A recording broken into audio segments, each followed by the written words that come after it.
Salam tout le monde, salam, j'espère que vous allez bien. Alors, je fais cette vidéo en fait pour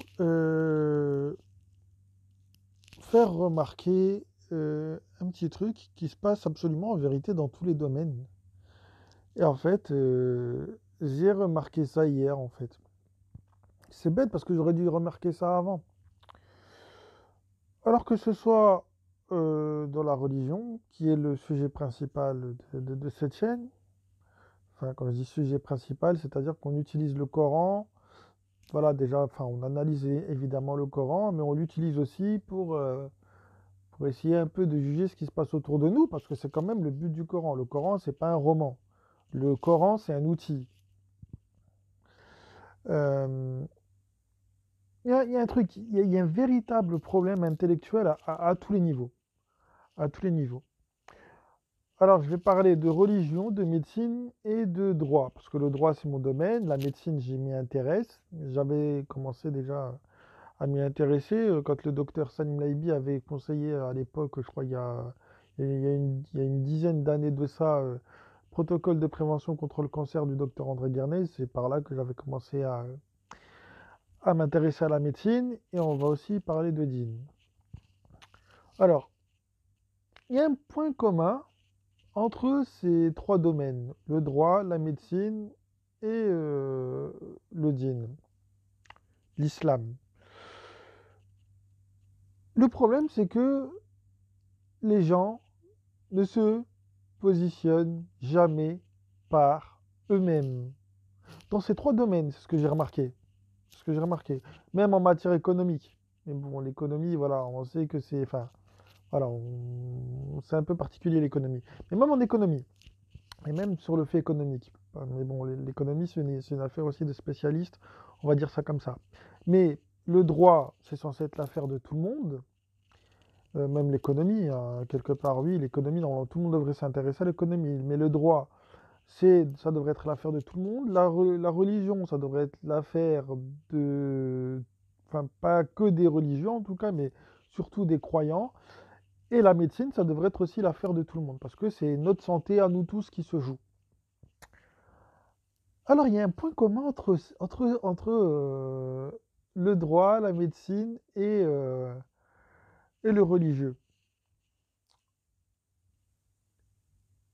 Personne ne se positionne pas de par lui-même. Je m'explique. C'est-à-dire que c'est toujours par l'intermédiaire de quelqu'un que les gens se positionnent dans ces trois domaines. Je vais commencer par le droit, qui est mon domaine de spécialité. Dans le droit, nous avons, enfin voilà, les trois grandes sources du droit, c'est quoi? C'est les lois, la jurisprudence et un truc qui s'appelle la doctrine. C'est quoi la doctrine? C'est des auteurs qui écrivent sur des arrêts qui sont rendus par la Cour de cassation, le Conseil ou le Conseil d'État, ou sur des lois, voilà, et ils commentent tout ça. Ils commentent tout ça, et en gros, les juristes se positionnent, enfin, ou prennent parti en fonction de ce que la doctrine dit. Tel auteur a dit que, bah moi je suis d'accord avec ça. Mais bon, on va pas, voilà. Donc en gros, c'est un peu l'équivalent des savants, vous savez, en matière de dîn. Voilà, c'est exactement la même chose. En religion, les fameux madhab, là, les fameuses écoles, là, malikisme, hanbalisme, wahhabisme, ce que vous voulez, c'est pas par rapport au Coran que les gens se positionnent. C'est par rapport aux écrits de ces gens-là. Encore une fois. Dans la médecine, c'est pareil. On se positionne par rapport à quoi? Par rapport à une doxa, par rapport à une littérature, par rapport à des auteurs. Regardez, par exemple, il y a un truc en médecine qui est constitutionnel, c'est la liberté de prescrire. Maintenant, il n'y a plus de liberté de prescrire parce que voilà, il y a l'État qui rentre en jeu. Voilà, l'État lui-même pour émettre certaines autorisations se base sur des publications complètement fausses. On a eu l'exemple du Lancet et surtout est financé par Big Pharma.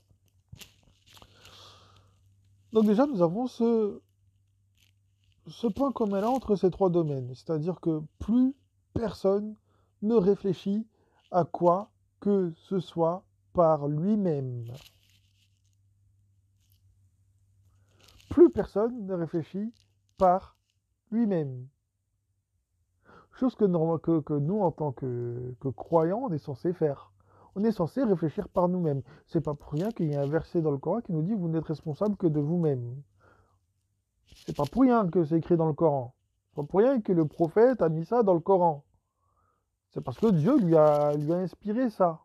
C'est pas pour rien. Dans le Coran, on demande aux croyants de réfléchir, d'être quelqu'un d'indépendant, quel que soit le domaine. Bien évidemment en matière de dîn, mais évidemment, ça doit être la même chose dans tous les domaines. Et pour être indépendant, il faut faire quelque chose, il faut se cultiver, il faut connaître, enfin voilà, il faut maîtriser le sujet. Le problème, c'est que les gens aujourd'hui ne veulent plus apprendre, ne veulent plus savoir, que ce soit en matière de dîn ou dans une autre discipline. Les gens ne veulent plus savoir. Incroyable, non? Les gens, ils s'en foutent de tout maintenant. Ils s'en foutent de tout. Alors, on va revenir spécifiquement au dîn.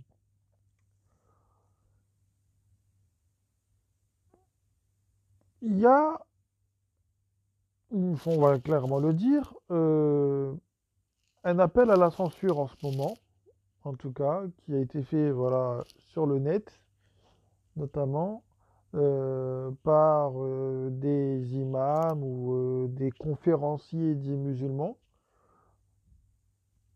qui disent à leurs ouailles n'écoutez surtout pas le discours coraniste. C'est ce qu'il dit, hein. On a vu là, comment ça s'appelle, Mahdi ibn Salah, on a vu Boussena le faire, on a vu LJ le faire, on a vu Tariq Ramadan dire comme quoi il fallait pas écouter le discours des coranistes, on a vu Ousmane Timera nous taper sur la gueule aussi, bref. En gros, ce qu'il dit, c'est n'allez pas écouter les gens qui suivent que le Coran et leur discours, vous risqueriez de réfléchir. En gros, c'est ça. Attention, n'allez pas les écouter. Oui, parce que moi, je me souviens du prêche de l'imam Boussena qui avait dit euh, n'écoutez pas les coranistes, les gens qui vous parlent qu'avec le Coran, ils essaient de vous égarer. Ils ne prêchent qu'avec le Coran pour vous égarer. Un truc comme ça, un truc du genre. C'est pas les mots exacts qu'il a dit, mais voilà, il a dit un truc du style. Ah bon? Le Coran, il est fait pour égarer les gens. Vous pensez que le Coran, c'était un guide pour les pieux? Hmm. Euh, Il y a eu, enfin, il y en a eu plein. Il y a eu l'autre aussi, là, l'autre guignol, là, l'imam Abu Shaima, ce meurtrier, cet assassin. Parce que oui, oui, lui, pour le coup, il a tué quelqu'un, lui, en faisant une ruqya. Euh, Poser des questions totalement stupides à propos des gens qui suivent que le Coran. Voilà, mais encore une fois, c'est toujours à ras les pâquerettes. C'est toujours à ras les pâquerettes. Donc en gros, non, non, ne réfléchissez pas par vous-même, ne lisez pas le Coran, n'écoutez pas ceux qui vous parlent qu'avec le Coran pour essayer de vous faire réfléchir. Non, non, écoutez-nous, nous on sait. Nous on sait, nous les imams, nous les savants, etc. Pareil en médecine, les mecs qui sont corrompus jusqu'à la moelle, mais il faut les écouter. Faut obéir à des gens corrompus. En politique, c'est pareil, ils sont tous corrompus jusqu'à la moelle, mais c'est eux qui décident de nos vies. Dans le droit, que dire je sais pas, moi j'ai l'impression qu'il y a moins en moins de juristes qui ont de valeur morale, donc compliqué, parce que le droit lui-même est de moins en moins moral. Voilà, c'est partout la même chose. C'est absolument partout la même chose. Interdiction de réfléchir. Interdiction absolue de réfléchir. Je vais revenir au dîn maintenant. Alors, on voit que les gens nous disent ouais, mais regarde, d'après un tel, d'après un tel, d'après un tel, voilà, Pas, voilà, l'imam Malik a rapporté que, nanana, etc., etc. Bref. Ôtez-moi d'un doute. Il parle de ces gens-là comme si ces gens-là n'avaient jamais commis d'erreur, ou, ou comme si c'était impossible qu'ils commettent des erreurs. Ôtez-moi d'un doute. Il n'y a que Dieu qui se trompe pas. Moi, je me trompe, je suis humain. N'importe quel être humain sur Terre peut se tromper parce qu'il est humain. Mais moi, quand j'entends les imams parler de Bukhari, Muslim, Abu Huraira, l'imam Malik, ou je sais pas qui d'autre, pour le coup, ils parlent de leur divinité. Ces gens-là ne se trompent pas. Pour eux, c'est impossible que Bukhari se soit trompé, par exemple. C'est impossible. Impossible. Ce que rapporte Bukhari, c'est sûr, c'est la vérité et tout. En plus de ça, quand on s'attarde sur comment sont faits les hadiths, en tout cas comment ils sont authentifiés, ça à mourir de rire. Ça à mourir de rire. Le hadith, il n'est même pas authentifié par rapport au contenu, il est authentifié par rapport à la chaîne de transmission. C'est-à-dire qu'ils s'en foutaient en fait du contenu du hadith. En fait, il n'a pas regardé le contenu. Il a regardé qui le rapportait. Bien, encore une fois, donc enfin, je sais pas, hein. Si c'est des hommes, ils sont sujets à se tromper. Mais non, c'est ancré dans le marbre, c'est sûr, c'est voilà, du même niveau que le Coran, quoi. Enfin bref. Donc voilà. Donc en gros, ce que j'essaie de vous faire comprendre, c'est que dans le Coran, quand on vous parle de divinité, c'est pas des statues, c'est pas des trucs en pierre. Non, ça peut être plein de choses en vérité. Ça peut être vos traditions, ça peut être vos traditions ancestrales, etc. Peuvent être vos divinités. C'est-à-dire, voilà, on fait comme ça et c'est pas autrement. Même si le Coran vous dit de faire le contraire, vous allez suivre vos traditions. Ce sont vos divinités. Ça peut être vos imams, parce que vous dites, non, c'est impossible qu'ils se trompent. Vos savants, pareil, encore plus, parce qu'ils ont une stature encore plus élevée que vos imams. Ça peut être plein de choses. Ça peut être des idées, des préconçus, d'accord? Voilà, des idées qu'on a, on ne veut pas revenir dessus, malgré qu'on sait que la chose est fausse, on insiste dessus. Pareil, c'est une divinité. C'est votre divinité. Non, vous ne voulez pas la supprimer.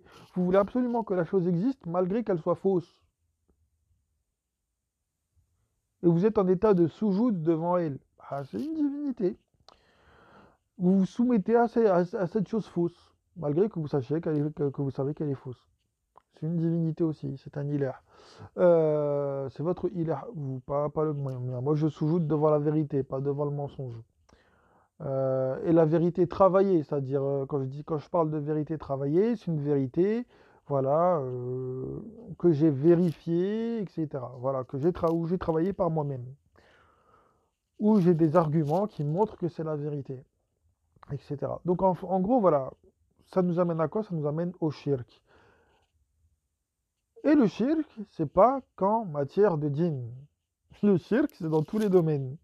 C'est pour ça que le Coran est applicable à tous les domaines, et c'est pour ça qu'en tant que croyants, nous devons étudier dans un maximum de domaines. Le shirk débute à partir du moment où vous ne réfléchissez plus par vous-même. La bêta-analyse, c'est du shirk. Il faut que vous analysiez les choses par vous-même. Il faut que vous fassiez travailler votre cerveau.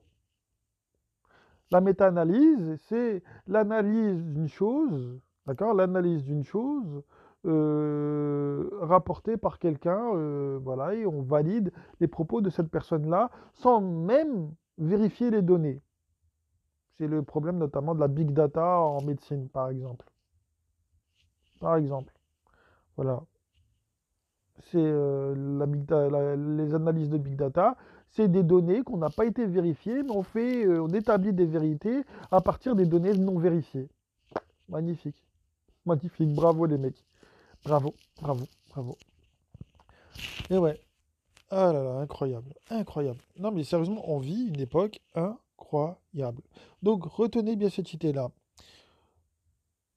Le shirk, ça commence à partir du moment où vous ne réfléchissez plus par vous-même. Voilà. À partir du moment où il y a des choses que vous ne pouvez pas remettre en cause parce que vous avez un blocage intellectuel ou parce que ça va contre une certaine pensée, une certaine doxa, vous êtes dans le shirk. Vous commencez le shirk. Le shirk, c'est pas quand on dit voilà enfin quand on vous dit que c'est donner d'autres divinités autres que qu'Allah, certes, mais pas que. Mais pas que. Voilà. Donc, j'espère que j'ai bien exprimé l'idée. Donc, réfléchissez par vous-même. Voilà, parce que le shirk, ce n'est pas seulement des statues, comme on vous l'a dit tout au long de votre vie, entre guillemets, religieuse. Voilà. Donc, sur ce, bah, moi, je vous passe le salam et je vous dis à une prochaine. Salam.